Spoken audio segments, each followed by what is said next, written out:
What's going on, Pathways Church? I'm Jake Collins, your middle school pastor, and I'm excited to join you this week for our daily dose. This week, I'm sharing with you 5 lessons that I've learned from ministry leaders in my life prior to landing here at Pathways.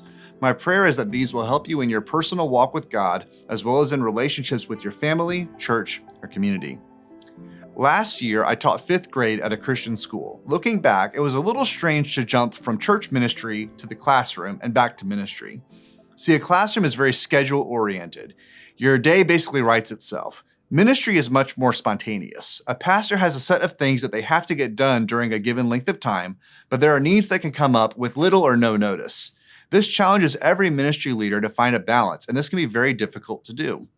When I started at my most recent church, I served alongside a senior pastor named Pastor Mick. Pastor Mick was and still is an all-star when it comes to connecting with people.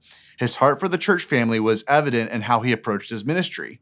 He was the kind of leader who would be willing to drop everything to make a hospital visit or to sit with a family who had just recently lost a loved one.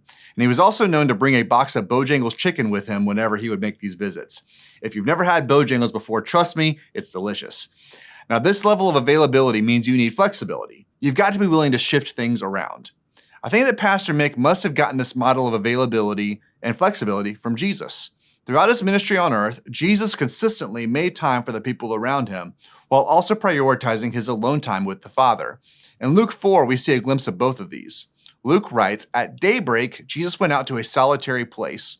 The people were looking for him, and when they came to where he was, they tried to keep him from leaving them."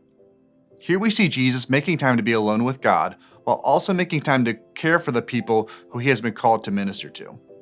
As followers of Jesus, we are all called to love God and love people. Loving people means being flexible and adaptable. It might mean offering advice from personal experience, or it might just mean being willing to sit with them and listen. That's all for today. Join me back here tomorrow as we wrap up the week on Daily Dose.